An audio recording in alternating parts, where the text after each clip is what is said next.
नमस्कार, मैं हूं राम प्रकाश राय। सियासी किस्सों की हमारी सीरीज राजनीति में आपका स्वागत। इस समय हम गुजरात की सियासत की बात कर रहे हैं। आप तक पहुंचा रहे हैं गुजरात के मुख्यमंत्रियों के सियासी किस्से, उनका सियासी सफ़र, सत्ता के शीर्ष तक पहुंचने की उनका राजनीतिक सफ़र रहे वो, और फिर किस तरीके से, किन हालातों और किन समीकरणों में उन्हें अपनी कुर्सी छोड़नी या गंवानी पड़ी थी। पिछले अंक में हमने आपको बताया था कि किस तरीके से आनंदीबेन पटेल को अपना इस्तीफ़ा देना पड़ा था। पहले पाटीदारों के आरक्षण का आंदोलन, फिर दलितों की पिटाई के बाद हुए दलित आंदोलन, निकाय चुनाव में ग्रामीण क्षेत्रों में मिली भाजपा को हार, और फिर बेटी और दामाद पर लगे भ्रष्टाचार के आरोपों के चलते आनंदीबेन पटेल को कुर्सी छोड़नी पड़ी थी। 7 अगस्त 2016 को आनंदीबेन पटेल के इस्तीफे के बाद गुजरात में नए मुख्यमंत्री के चेहरे की तलाश शुरू हुई। कहा जाता है कि आनंदीबेन पटेल कुर्सी छोड़ने से पहले ये चाहती थी कि जो अगला मुख्यमंत्री बने वो भी पटेल समुदाय से भी हो। प्रधानमंत्री नरेंद्र मोदी इसके लिए तैयार भी हो गए थे। लंबी बातचीत हुई थी इस्तीफे के पहले आनंदीबेन पटेल और नरेंद्र मोदी की। इसी क्रम में नितिन पटेल का नाम लगभग तय भी हो गया था। तमाम टीवी चैनलों पर नितिन पटेल चलाए जाने लगे थे। उनके समर्थकों में भारी उत्साह देखने को मिल रहा था। पर रात होते होते ये नाम बदल गया और ऐलान हुआ विजय रूपाणी के नाम का। विजय रूपाणी जो अभी 2 वर्ष पहले ही राजकोट की वेस्ट से विधायक चुने गए थे। मीडिया रिपोर्ट्स की माने तो विजय रूपाणी को मुख्यमंत्री बनाने के पीछे सबसे अहम भूमिका थी उस समय के भारतीय जनता पार्टी के राष्ट्रीय अध्यक्ष रहे अमित शाह की। अमित शाह ने ही विजय रूपाणी के लिए प्रधानमंत्री नरेंद्र मोदी को मनाया था। साथ ही साथ उन्होंने राज्य में आने वाले जो होने वाले विधानसभा थे उसमें जीत की गारंटी भी उन्होंने दी थी। उन्हीं के चलते प्रधानमंत्री नरेंद्र मोदी इस नाम पर सहमत हो गए। फिर भाजपा की संसदीय बोर्ड की बैठक में उन्होंने इस चीज़ का प्रस्ताव रखा कि आगामी गुजरात विधानसभा चुनाव का जिम्मा अमित शाह को सौंप दिया जाए। संसदीय बोर्ड की तरफ से अमित शाह को आने वाले गुजरात में चुनाव में जीत दिलाने का जिम्मा सौंपा गया। यहाँ ये जान लेना भी बेहद ज़रूरी है कि गुजरात में राजनीतिक दृष्टिकोण से, वोटों के दृष्टिकोण से पटेल सबसे अहम हैं। पाटीदारों के इतने महत्वपूर्ण और इतने बड़े आंदोलन के बाद भी किसी दूसरी जाति के यानी बनिया जैन समुदाय से आने वाले विजय रूपाणी को राज्य का मुख्यमंत्री बना दिया गया। इसके पीछे की वजह बताई जाती है कि अमित शाह का डर था कि कहीं बार बार एक ही समुदाय के व्यक्ति को मुख्यमंत्री बनाए जाने से अन्य समुदाय के लोगों में नाराजगी न बढ़ जाए।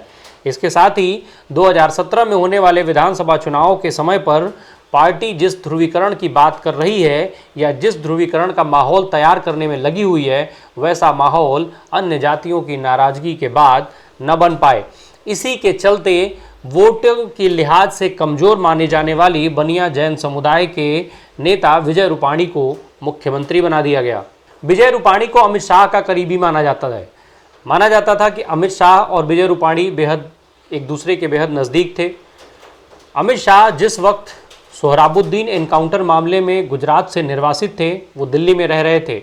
उस वक्त विजय रूपाणी राज्यसभा के सांसद हुआ करते थे और बतौर राज्यसभा सांसद उनको फिरोज शाह रोड पर बंगला अलॉट था। अमित शाह दिल्ली में इसी बंगले में रहा करते थे।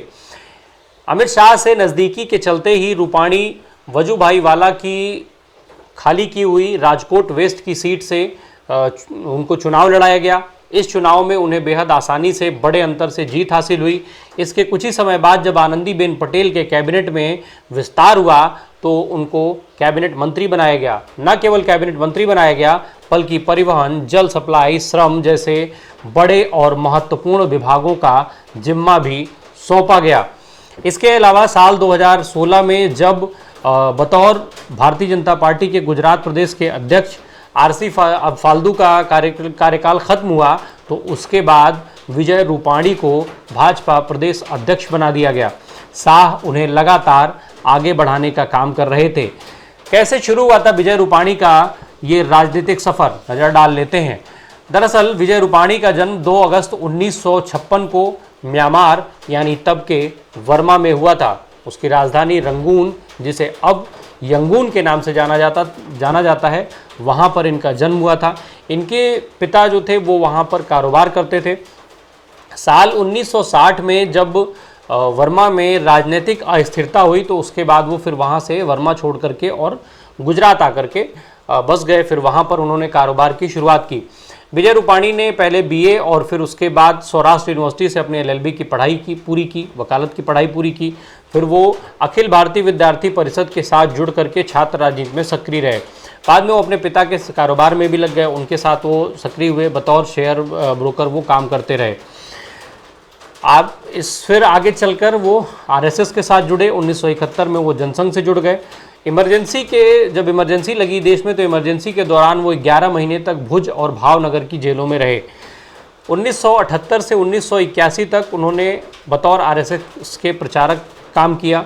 1996 में उन्हें राजकोट का मेयर बना दिया गया।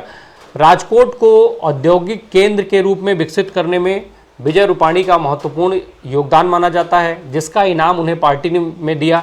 पार्टी के संगठन में उनका कद बढ़ता रहा। वो लगातार 4 बार पार्टी के प्रदेश महासचिव के पद पर संगठन को मजबूत करने का उन्होंने काम किया। फिर साल 2006 में भाजपा ने उन्हें पहली बार राज्यसभा भेजा। साल 2012 तक वो राज्यसभा के सदस्य रहे। फिर साल 2014 में जब राजकोट वेस्ट की सीट खाली हुई तो फिर वो वहाँ से विधायक चुने गए और मंत्री बने। 2016 में जब गुजरात प्रदेश के भाजपा के अध्यक्ष बने। फिर आनंदीबेन पटेल ने जब मुख्यमंत्री की कुर्सी छोड़ी तो उसके बाद 7 अगस्त 2016 को विजय रूपाणी गुजरात के 16वें मुख्यमंत्री बने। 16वें मुख्यमंत्री के रूप में उन्होंने शपथ ली। हालांकि इनके मुख्यमंत्री बनने के कुछ ही समय के बाद एक पुराने मामले में इनके लिए मुसीबतें खड़ी हुई। एक पुराना मामला इनके लिए मुसीबत बनकर इनके सामने खड़ा हुआ। इनके मुख्यमंत्री बनने के कुछ ही दिन पहले यानी मई 2016 में सेबी ने विजय रूपाणी की कंपनी को हेर फेर वाले ट्रांजैक्शन के चलते एक सो कॉज नोटिस भेजा था। जो ये नोटिस था वो ट्रांजैक्शनों में गड़बड़ी के कारण भेजा गया था। ये जो ट्रांजैक्शन थे वो जनवरी 2011 से जून 2011 के बीच में किए गए थे। जांच के बाद सेबी ने हिंदू अविभाजित परिवार HUF के कारण बताओ नोटिस जारी किया। HUF जो है वो इनकम टैक्स से बचाने के लिए एक तरीका है जिसमें जो परिवार का मुखिया है उसके नाम पर एक अकाउंट खोल दिया जाता है और परिवार के जो बाकी सदस्य होते हैं उस कंपनी में बतौर पार्टनर काम करते हैं। जब कंपनी की तरफ से कोई जवाब नहीं आया, कोई जवाब नहीं दिया गया तो फिर 27 अक्टूबर 2017 को सेबी ने HUF पर जुर्माना लगा दिया 15 लाख रुपए का। ये जो सेबी का आदेश आया जुर्माने का वो तब आया जब गुजरात विधानसभा के चुनाव महज 2 महीने दूर रह गए थे। केवल 2 महीने के बाद गुजरात में विधानसभा के चुनाव होने थे। पर सेबी के इस आदेश और विजय रूपाणी पर इस मुसीबत में भारतीय जनता पार्टी के नेता, भारतीय जनता पार्टी उनके साथ मजबूती से खड़ी रही। भाजपा ने इसे व्यापार में इशू किए जाने वाले सामान्य मामले के तौर पर प्रचारित किया। इन नोटिसों को उसने व्यापार में बेहद सामान्य बताया और साथ ही साथ विजय रूपाणी को 2017 के विधानसभा चुनाव में गुजरात में पार्टी का चेहरा बनाया गया।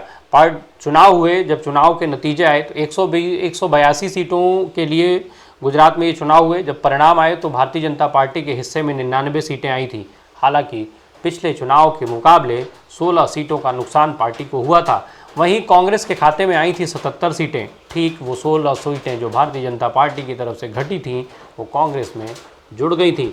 16 सीटों की बढ़त इस सीट में कांग्रेस ने हासिल किया था। इस चुनाव में 3 सीटें निर्दलियों के खाते में गई थी।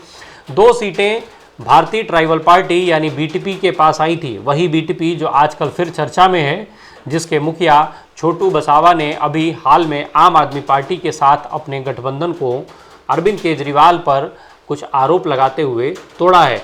बची हुई एक सीट गई थी NCP के खाते में। 26 दिसंबर 2017 को विजय रूपाणी दूसरी बार गुजरात के मुख्यमंत्री बने। 13 सितंबर 2021 तक वो बतौर मुख्यमंत्री गुजरात की सत्ता संभालते रहे, गुजरात को आगे बढ़ाने का काम करते रहे। नरेंद्र मोदी के विरासत को आगे बढ़ाने का जिम्मा उनको सौंपा गया था, पर इस जिम्मे में वो कितना सफल हुए या नहीं हुए वो अलग चीज़ें थी। पर फिर 13 सितंबर 2021 को कुछ आरोपों के चलते उन्हें भी अपनी कुर्सी छोड़नी पड़ी। कहा जाता है कि जो 2017 के विधानसभा चुनाव में पार्टी को जीत मिली थी वो कड़ी मशक्क़त के बाद मिली थी। विजय रूपाणी के चेहरे की बजाय मोदी और शाह के चेहरे पर वो जीत हासिल हुई थी। इसके बाद 5 साल 37 दिन तक विजय रूपाणी गुजरात के मुख्यमंत्री बन रहे, पर वो प्रभावी चेहरा नहीं हो पाए। वो पार्टी जिस तरीके का रसूखदार चेहरा गुजरात में चाहती थी, वो रसूख विजय रूपाणी हासिल नहीं कर पाए। इसी के साथ साथ जो आने वाले विधानसभा चुनाव थे, उनके मद्देनज़र पार्टी खुद को और मजबूत करना चाहती थी, और इसी के चलते उस समय पार्टी ने उत्तराखंड, कर्नाटक और गुजरात में मुख्यमंत्रियों को बदला, नए मुख्यमंत्री दिए।